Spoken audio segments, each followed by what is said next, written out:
Olá pessoal, muito bem-vindos a mais um TrigonoCast, agora sobre os resultados do mês de março. Mas antes de começar o TrigonoCast, gostaria de dar as boas-vindas ao nosso novo sócio, Fernando Brandão, está entrando aqui como chefe da área comercial. Brandão, muito bem-vindo. Obrigado, Fred, é um prazer estar com vocês. Muito importante essa iniciativa, quando nós conversamos desde o início, eu e o Fred, nós identificamos oportunidades muito importantes para a nossa empresa Trigono Capital, e eu estou no mercado já há 40 anos e sempre olhei a Trigono à distância, mas sempre vi muito valor na companhia. Então, eu acho que a decisão tomada, quando eu conversei com o Fred lá no início, foi realmente trazer para a Trigono grandes relacionamentos, oportunidades de negócio com todos os investidores institucionais, leia-se fundos de pensão, regimes próprios de previdência social, uma indústria muito importante no Brasil que vem crescendo, são os single e multifamily office. Então essa decisão foi muito acertada, quando eu tomei a decisão junto com o Fred de expandir a área, estamos crescendo a área de negócios dentro da Trigono, então eu gostaria de agradecer a oportunidade e falar para vocês que realmente a oportunidade que a gente está vendo para frente, com um cenário de Brasil melhor, taxa de juros em cadência, eu acho que a oportunidade que a gente vê em renda variável é muito importante e isso a Trigono está muito bem posicionada. Então eu acredito muito nessa estratégia e é isso que nós vamos trabalhar. Então com 40 anos de mercado, muita eficiência nos resultados, a oportunidade que temos na frente é muito interessante e com certeza o mercado verá isso e os investidores também. Então agradeço, Fred, a apresentação, estou muito animado com a Trigono, gosto muito da empresa, importante. E aí os investidores vão entender exatamente qual é a razão do que nós estamos falando. Muito obrigado. Obrigado, Brandão. Seja muito bem-vindo. Obrigado, sucesso para todos nós. Sucesso para os nossos clientes, nossos colaboradores também. Muito bom mesmo. Estamos muito animados, muito otimistas e vai dar certo, com certeza. O investidor entende a nossa tese e cada vez mais entenderá que é importante para o portfólio do investidor ter uma alocação como a nossa estratégia. Tanto em small, como em dividendos, como também na área de crédito privado. Mas é importante que conheçam bem a tese e comprem essa estrutura, que vão ter muitos resultados para frente. Muito obrigado. Obrigado, Brandão. Agora que a gente apresentou o Brandão, estamos prontos para discutir com vocês, né? Mostrar para vocês os resultados de março. E usou um mês muito difícil, né? Um mês de março, principalmente para as nossas empresas. A gente teve uma safra de balanço que já mostrou deterioração econômica, né? Uma desaceleração econômica com esse juro no patamar que está, né? E como a gente comenta muito na resenha do mês, que eu convido vocês para lerem, não é um trimestre que define estratégia de investimento, a gente tem que sempre pensar um pouco mais prazos maiores e as empresas estão muito bem, estão muito sólidas. Então, a ideia aqui é a gente comentar um pouco sobre o resultado. Sim, eu acho que, como a gente comentou na resenha, vai ficar muito clara a diferença das empresas esse trimestre, né? Então, esses próximos trimestres, no caso. Então, assim, tem empresa que depende totalmente de ciclo nacional. Essas empresas já apresentaram uma deterioração grande, relevante. Muitas estão queimando caixa. Tem as empresas que também apresentam dependência, né, do cenário nacional, mas elas conseguem se segurar de certa forma, né? Então diminui o lucro, mas continua rodando normalmente. E tem as empresas que continuam melhorando independente de cenário, né?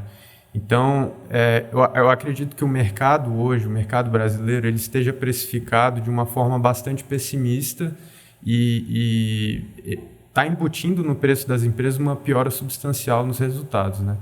A gente vai ver que nos próximos trimestres nem todas as empresas são tão dependentes assim do ciclo interno e com a esperança da queda de juros, né, que a gente sabe que vai acontecer uma hora ou outra, independente do cenário político, independente do cenário internacional. Acredito que a queda de juros vai acontecer simplesmente por não ter a possibilidade da economia continuar rodando nesse nível de juros real, né?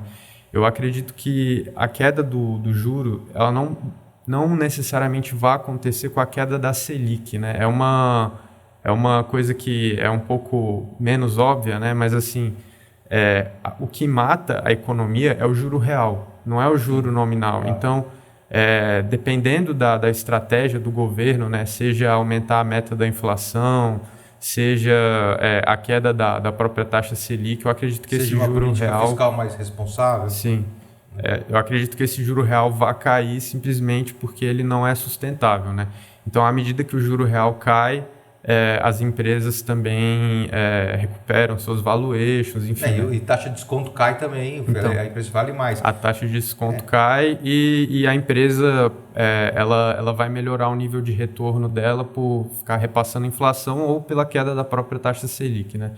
Então, eu acho que é uma questão de tempo, assim, desde que você saiba escolher muito bem as empresas, de forma que você não pegue as empresas que são uma bomba relógio, digamos assim, né? Então, empresas que estão queimando muito caixa, que estão alavancadas e que são extremamente dependentes do ciclo nacional. Então, se demorar mais um pouco para essa taxa de juros cair, às vezes essas empresas podem se meter em enrascadas, né? Não, muitas, né? Estamos falando assim, construção civil, shopping center, varejo, né? Aéreas, são empresas muito cíclicas. Agora, sabe que o Werner ele joga muito tênis. E existe no tênis uma posição na quadra que chama mata-burro, que é justamente onde a bola quica, que é o pior lugar para o jogador ficar, que a bola cai em cima dele e não consegue rebater. E eu acho que a gente está num momento econômico de mata-burro, porque, como você falou, o juro é insustentável, a inflação já está caindo, né? O Banco Central tá puxando um cabo de guerra com o Haddad, com o ministro da Fazenda. Então, a gente fica à mercê e eu acho que a deterioração pode ser um pouco mais rápida, o que vai forçar não só a queda de juro longa, como você mencionou, mas Selic também, eventualmente, tem que ceder um pouco. Então, realmente, o juro real está muito alto. A inflação no Brasil caiu 3, 4 pontos percentuais nos últimos 12 meses, né? Em janela móvel. Então, vamos comentar um pouco de resultado, porque eu acho que os resultados desse mês não foram bons, né? E reflete muito a temporada de balanços, mas também a expectativa extremamente pessimista que o mercado tem tido em relação às empresas listadas como um todo. Então, no mês de março, a gente teve aí as 3 variações principais positivas e as 3 negativas. Se você puder comentar essas 6 aí. Eu vou começar comentando que no mês, inclusive no fim do mês passado também, a curva DI ela vem caindo muito, né? Então, assim, se você for ver a taxa de juros de 2 anos para frente, né, o que o mercado precifica, ela vem tendo uma queda relevante. Então, as empresas que são alavancadas, mas ao mesmo tempo estão ali conseguindo sobreviver sem queimar muito caixa, sem muita alavancagem extra, né? Sem aumento de alavancagem, deveriam ter sido reprecificadas de uma forma positiva, né? Porque quando a taxa de juros subiu, a curva DI subiu, elas caíram. Quando a curva DI agora está caindo, elas deveriam subir, mas nem todas estão subindo, né? Então, a gente pode ver um exemplo, por exemplo, a Movida teve essa queda e ela realmente reagiu, mas teve uma série de outras empresas que não reagiram, né? Tanto é que o Small ele está num dos lows aí, né? O índice Small, e o Ibov também está perto de 100 mil pontos, né? Então, o mercado, na verdade, ele está precificando uma queda na lucratividade, uma queda forte na lucratividade de várias empresas. Mesmo com a curva DI caindo, né? A taxa de desconto caindo, o mercado compensou isso pela expectativa de queda de lucros. Então, isso complementa o que eu estava falando antes, que a gente acredita que se as empresas surpreenderem de certa forma para os próximos resultados, pode ter um potencial de alta muito grande, né? Porque já está precificado que os resultados vão deteriorar consideravelmente. Então, se a gente for ver, por exemplo, a Rio Sulense, ela teve um ótimo resultado trimestral, que, para ser sincero, não surpreendeu. Assim, de fato, a gente já estava esperando. Não surpreendeu a gente. Surpreendeu o mercado. Então, não surpreendeu a gente e eu acredito que não deveria ter realmente surpreendido o mercado, porque é uma empresa que está melhorando trimestre contra trimestre já fazem 2 ou 3 anos. Né? Um trimestre melhor do que o trimestre anterior. Isso já há mais de 10 trimestres seguidos. Assim, é realmente impressionante. Então, a expectativa era que continuasse melhorando e realmente continuou melhorando. Então, e subiu 27% no mês. Ou seja, eu acho que o mercado ele não está dando o benefício da dúvida ou não está sendo otimista para praticamente nenhuma empresa, né? Ele está sendo pessimista para todas as empresas. Mas tem que lembrar, Ilzo, que tem um detalhe aí a mais no mercado, uma nuvem a mais no mercado que está se dissipando com o tempo, que foi justamente a quebra das Americanas no começo de janeiro. e estressou muito o mercado de crédito, né? Os fundos todos perderam ou reduziram por conta do fechamento, né? Na verdade, os preços todos caíram, né? Com a taxa subindo, muita gente resgatando o fundo de crédito. Mas para essas empresas que você, como você estava comentando, mais alavancadas, dificulta novas emissões, está mais caro. Então, você tem um pouco disso ainda no ar. Claro, exatamente. Apesar da taxa DI ter caído, o spread aumentou, né? Então, muitas vezes o custo de crédito das empresas continuou parecido. Mas a tendência é que essa questão do spread ele se dissipe, né, com o tempo. Claro que vai ter um impacto aí, mas até o próprio fluxo negativo da Bolsa tem um pouco a ver com isso, né? Porque os spreads estão tão altos, a renda fixa está tão atrativa, que muitas pessoas físicas ou institucionais acabam resgatando para aplicar no crédito, né? Então também tem uma parte desse equilíbrio e isso com o tempo vai acabar se equilibrando, né, de certa forma. Então a gente tem aí a SEB que teve um ótimo resultado trimestral, a empresa está com um caixa absurdo em balanço, né? E se você for comparar com o preço de mercado dela, realmente pode ter uma boa oportunidade aí. A EMAI, novamente, aquele comentário que eu tinha feito na vez que eu vi aqui no mês passado, né, ou no mês retrasado, ela teve aquela especulação, né, da privatização. Essa empresa realmente vai ser privatizada, mas meio que vai passando com o tempo, né, o pessoal compra na animação da privatização e depois vai esfriando. Era o Dória que ia fazer a privatização. O Dória ia fazer a privatização. Agora está com o Tarcísio, que é um liberal e Sim. Quem sabe sai durante o mandato dele. Assim, eu tenho quase certeza que essa empresa vai ser privatizada aí nos próximos 15 meses, 18 meses, 1 ano e meio aí acho que essa empresa vai ser privatizada e vamos ver como é que vai ser a precificação e tal, né? Por enquanto, o mercado não está esperando muito, né, eu acho, da privatização. Aí tem a CBA, que teve um resultado trimestral ruim, assim, não foi um resultado trimestral bom, e tem um pouco daquela decepção, eu acho, da retomada da China, né? A China ela realmente tem recuperado em relação ao lockdown do Covid, né? Agora que eles reabriram a economia. Teve aquela infecção em massa e agora teve a imunidade de rebanho, né? Imunidade de rebanho. E realmente o setor de serviços deles está bombando, tá melhorando muito a economia local, mas o setor de construção civil ele está demorando mais para retomar, justamente por uma crise de confiança do consumidor, né? Ela tem muito imóvel sobrando também, muitos estados fantasma. Sim. Isso não é esse assunto do mercado imobiliário da China é anterior ao Covid. É um assunto muito complexo, né? Tem gente que desde de 2000 fala que a China vive numa bolha imobiliária. Realmente tem exageros grandes, né, no setor imobiliário chinês, mas ao mesmo tempo ainda tem um déficit habitacional grande, se você for pegar a população que vive no rural lá. Ainda tem uma população muito grande que vive no ambiente rural. Essa população eventualmente vai se mudar para cidades e vai precisar de lugar para morar. Então, no geral, teve realmente uma crise de confiança grande, porque os chineses estavam acostumados ao preço do imóvel sempre subir. Já faz 20 anos que só sobe o preço do imóvel. De repente, o preço do imóvel caiu.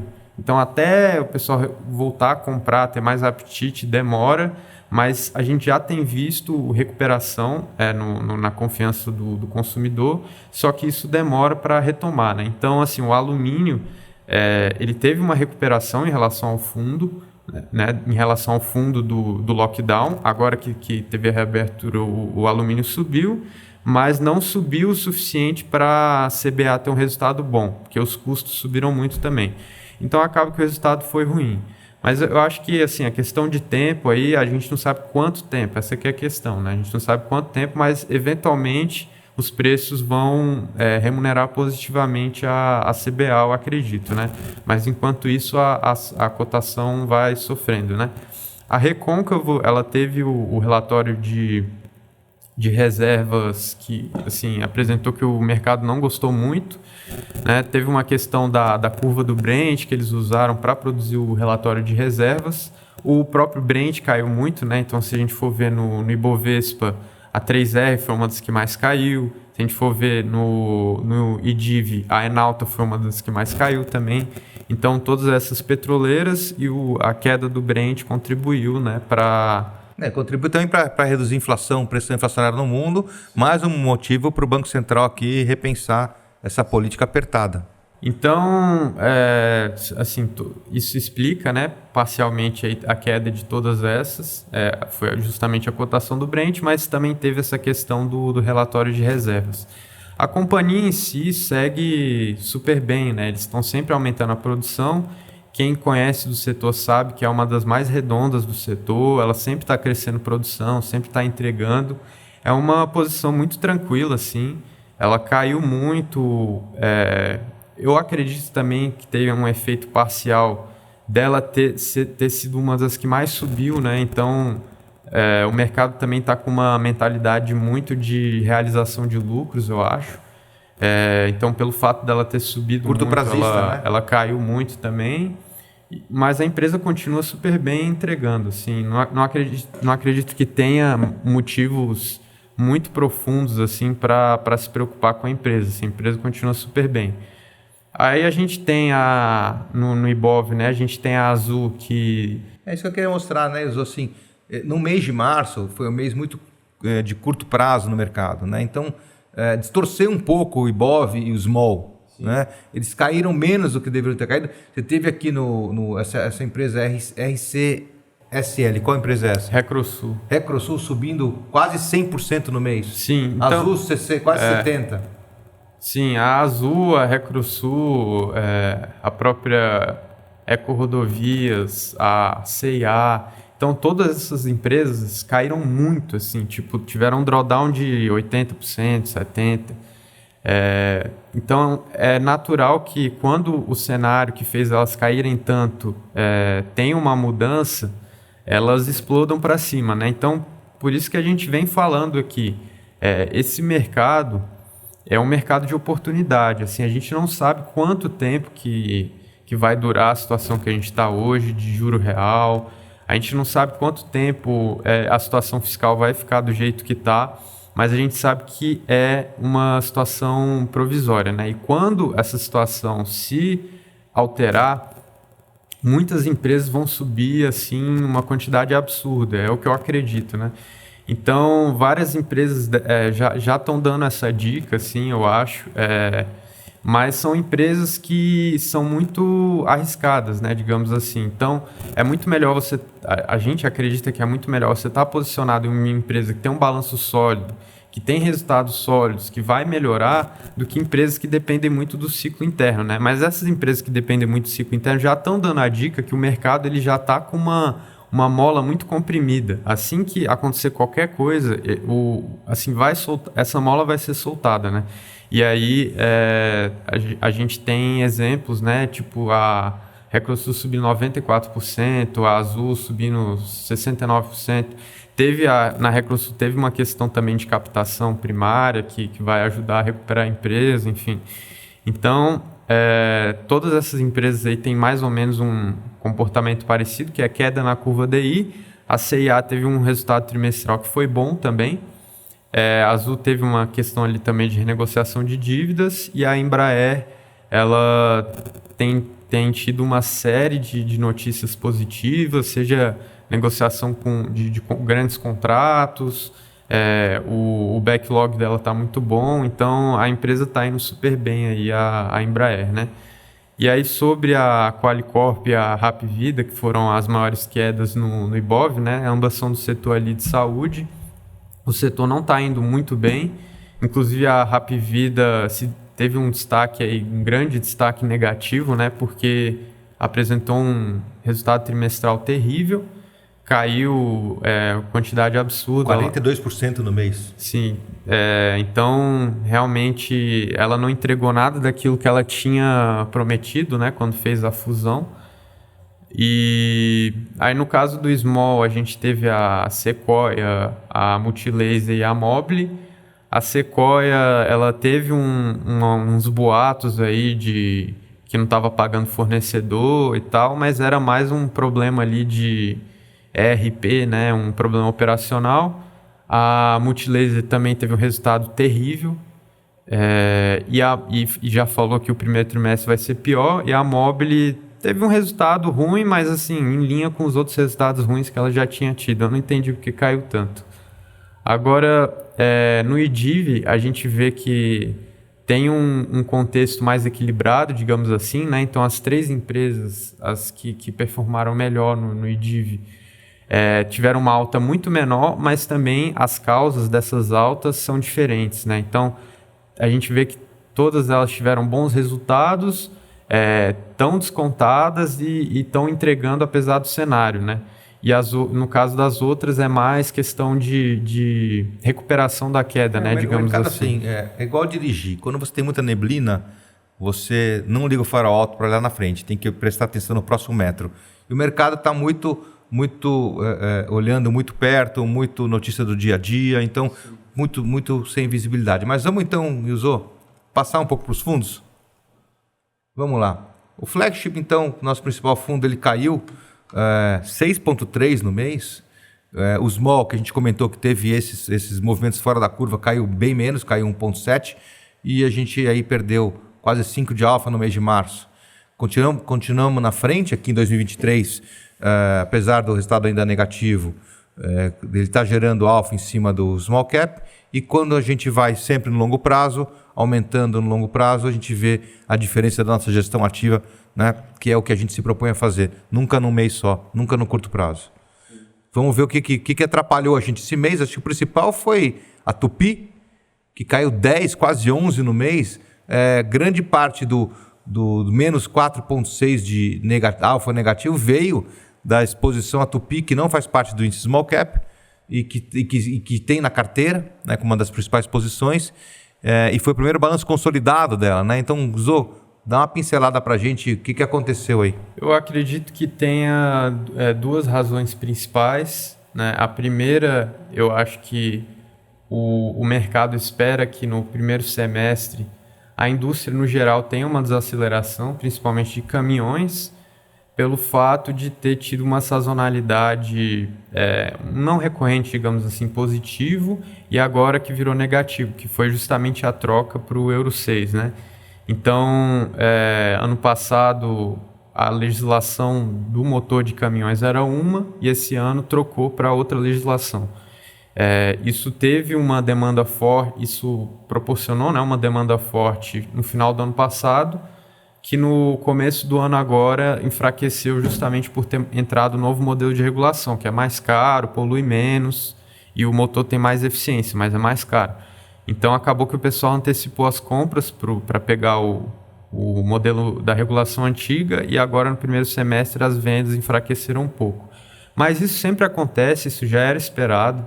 No segundo semestre, até no próprio segundo trimestre, já é esperado que recupere bastante da demanda.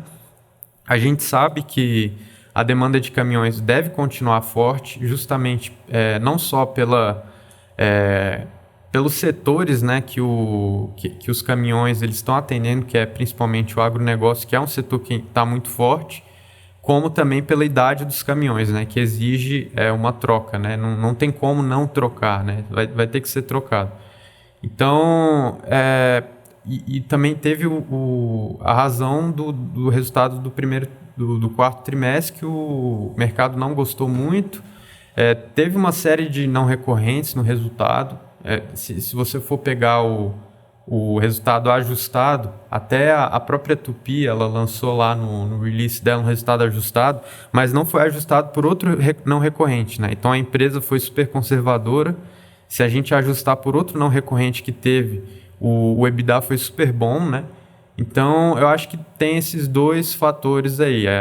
O mercado espera que o primeiro semestre não seja tão bom.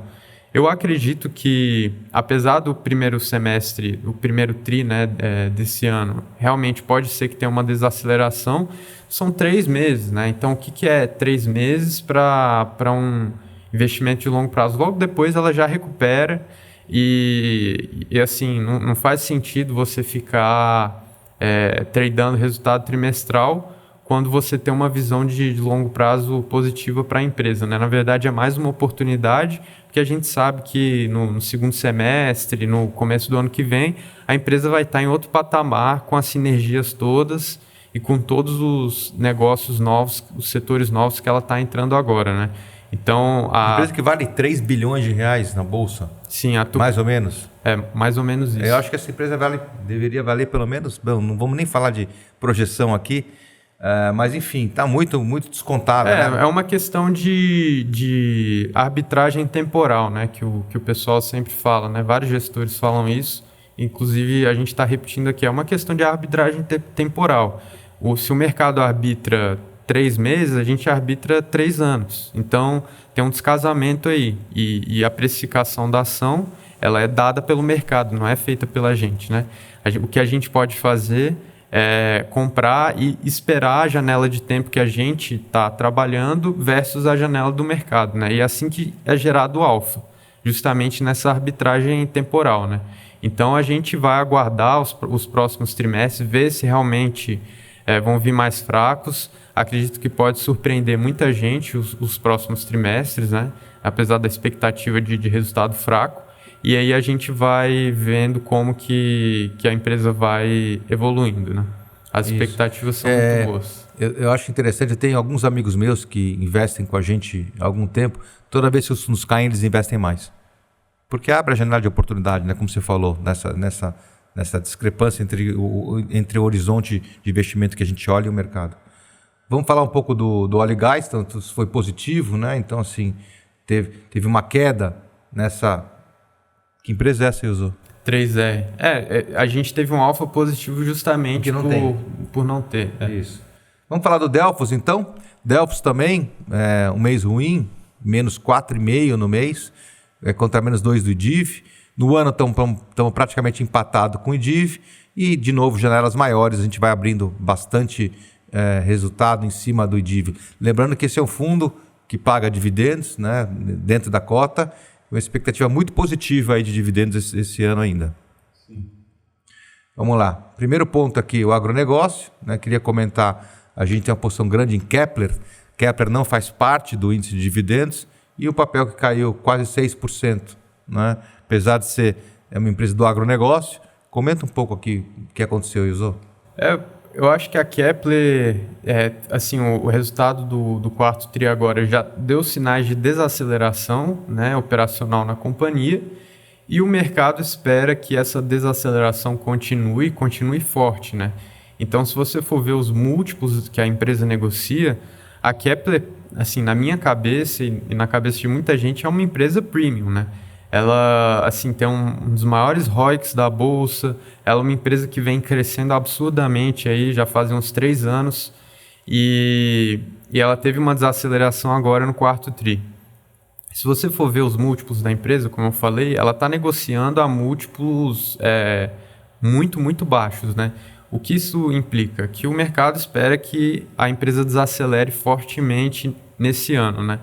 O que a gente acha é que ela não vai desacelerar como o mercado espera, né? Então, novamente, é uma discordância entre a nossa opinião e a do mercado. A gente acredita que a Kepler ela vai continuar bem esse ano, talvez não vá crescer tanto quanto os anos anteriores, né? Mas o produto dela continua sendo muito demandado. A gente sabe como a safra está, inclusive esse é o primeira safra que a capacidade de armazenagem é menor do que uma safra só, né? Que a gente no Brasil aqui trabalha principalmente com 2 safras. Então, uma das safras só já tem uma capacidade produtiva maior do que a capacidade de armazenagem total, né? Então, isso tem causado uma grande crise aí de armazenagem no Brasil. A gente vê notícias sobre isso toda hora. E o produto da Kepler está mais demandado como nunca, né? Agora, então, vamos ver como é que vão ser os próximos trimestres. A gente sabe que o cenário macro não está fácil, mas acredito também, novamente, que a Kepler vai surpreender aí os próximos trimestres. A Kepler é uma empresa centenária, tem muito tempo de casa, né? Então, uma outra coisa que eu escutei no comitê, que eu acho interessante comentar aqui, a gente sempre falou que um trimestre ia ser melhor que o outro. Realmente foi melhorando. O segundo do ano passado foi melhor que o primeiro, o terceiro foi melhor que o segundo, assim por diante. Então, na hora que saírem os resultados do primeiro TRI, o mercado comparar com o primeiro TRI do ano passado, apesar de desaceleração, é desaceleração em relação ao quarto TRI. Mas em relação ao primeiro TRI do ano passado, tem muita empresa nossa que é bem melhor ainda. Sim. Então, acho que essa mola comprimida negativa é capaz de estourar na cara de muita gente que está shorteando o papel, por exemplo. Sim, esse é outro gatilho aí positivo, eu acredito, porque como tem muita gente shorteando, né, uma notícia positiva, um resultado positivo pode acabar dando um short squeeze, que o pessoal chama, né, que é quando tem uma notícia positiva, traz um fluxo positivo para o papel, tem muita gente que está vendida no papel e acaba estopando, né? Então a pessoa tem que comprar mais ainda. Tem que comprar e aí aumenta a cotação e aí como sobe, mais gente que está short fica no prejuízo e também compra mais para encerrar a posição, então vira um ciclo positivo, né, para a cotação da ação. A gente viu isso acontecendo com várias ações aí mês passado, pode ser que aconteça com alguma nossa, não sei, mas o que é importante é falar que a gente está muito otimista com os próximos resultados, enquanto a gente acredita que nessas cotações que as nossas empresas estão, o mercado está muito pessimista, né? Então, tem uma boa arbitragem aí para ser capturada nos próximos trimestres. Vamos lá, vamos andar, que a gente já está... A gente se compromete a fazer um podcast em 30 minutos, estamos com 29, então vamos dar uma acelerada aqui, Usou. Serviços financeiros também, a gente deixou alfa na mesa, porque tem, na verdade, a gente ganhou alfa aqui, porque é uma posição do Delphos, é o Banco da Amazônia, Sim. que subiu 14%. Teve brevemente comentar? Sim, teve um ótimo resultado, ele vai soltar guidance em breve, o guidance deve ser muito bom também. Para mim, é o banco mais barato da Bolsa, o Base. Muito bom. Falando do Verbier caiu 6,2% no mês de março, contra quase menos 3% da Bolsa. De novo, no ano, a gente está tecnicamente empatado com o índice Bovespa. Conforme vai abrindo o horizonte, é muito importante chamar a atenção para o investidor aqui, para quem está ouvindo a gente não é empresa de curto prazo. Então, importa para a gente sempre o longo e é aí que a gente entrega resultado. Quando tem um resultado ruim, é muito mais uma oportunidade de entrada do que o cara achar que vem um próximo mês ruim também, é uma questão de tempo. Sim. Vamos lá, Verbier. Primeiro ponto aqui, metal e mineralogia. A gente teve também um alfa negativo por conta da Ferbasa. De novo, o mercado não gostou do resultado. Eu acho que é um papel muito mal compreendido no mercado. Sim. Apesar de ter sido o papel que mais subiu desde o Plano Real, sim, no índice, na Bolsa, foi a Ferbasa. Ele é ainda pouco compreendido pelo mercado, né? Caiu 7,7% aí no mês. Sim. A Ferbasa, se você for olhar, você tem que olhar duas coisas na Ferbasa. 3 coisas, né, principais. O preço, a produção, o volume de produção no trimestre e a venda do trimestre. Então, os preços continuam super bem, a produção continua super bem e o volume de vendas teve um descasamento, né? Então, produziu muito mais ferro-cromo do que vendeu. O resultado foi prejudicado por conta disso e teve outro não recorrente lá da abertura de mina, de veios, né, ali na mina. Então, esse processo de abertura da mina, ele vai demorar aí mais ou menos 1 ano, né, já está acontecendo. E enquanto ele ocorre, as despesas vão ser um pouco maiores, né? E aí a Ferbasa explicou muito bem isso no trimestre. Com relação às vendas, a gente sabe que nos próximos trimestres vai vender o que produziu, né? Mesmo que não tenha vendido esse trimestre. A gente está super otimista, assim, é uma empresa que continua sendo super lucrativa, os preços estão subindo. Paga bons dividendos. Paga bons dividendos, os preços estão subindo muito e a empresa está cada vez mais acumulando caixa, né? E vale quanto? 4 bi na Bolsa? Tá valendo 5, eu acho, agora. Então, descontada, né? Sim, é super descontada e eu acho que os próximos resultados aí vão surpreender nesse sentido, né? Da produção versus venda e preços. Os preços estão subindo, acumulou um estoque que vai ser vendido e a empresa continua acumulando um caixa absurdo. Né? Bom para quem está, né, ruim, né, para quem está shorteado, vai tomar um short squeeze na cabeça. Vamos avançar aqui. Saúde, né? Tem a Vida que você já comentou. Né?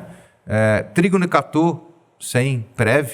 É um fundo também que caiu 3,1 em março, praticamente empatado com o Bovespa. Longo prazo também muito mais forte. A gente teve aqui a parte do positivo, né? Então o Icatu tem uma posição relevante positivo que subiu 14% no mês. Aí que a gente vê, assim, ressalta aquilo que eu estava comentando, né? Cada empresa é uma empresa, não tem como você ficar olhando setorial e achar que, porque positivo é varejo, eu tinha falado isso até no podcast anterior, positivo é varejo e varejo vai ruim, derruba todas as ações de varejo. Olha como foi Multilaser, olha como foi positivo. Multilaser foi uma das que mais caiu no mês, positivo foi uma das que mais subiu no mês. O que explica, né? Porque a positivo é diferente da Multilaser, a positivo não é tão exposta a varejo como a Multilaser. A Positivo é mais dependente de instituições públicas e empresas hoje do que de varejo. Então, a gente percebe pelo resultado que eles apresentaram e eles ainda revisaram o guidance de forma positiva, né? Então, eles esperavam que o ano ia ser de uma forma, eles esperam que o ano vá ser melhor ainda do que eles esperavam antes, né? Mesmo com a deterioração do macro. Então, é uma contribuição positiva aí para o Icatu no mês. Vamos lá. Tem um pouco de consumo, né? Então, assim, a Movida, que você já comentou, subiu 23%, foi muito bom para o fundo. E gostaria de terminar aqui, mais uma vez, falando aqui dos nossos informativos periódicos, informativo diário, lives semanais, esses TrígonoCasts que a gente tem aqui. Quarta-feira sempre tem live aqui às 7 da noite. Lâminas mensais e a resenha. Não deixem de assinar, de ler a nossa resenha no www.trigonocapital.com. Vocês podem se cadastrar, tem realmente muita informação lá para deixar todo mundo aí entendendo bem, todo mundo na mesma página. Guizão, muito obrigado pela sua participação, muito obrigado por mais um TrígonoCast.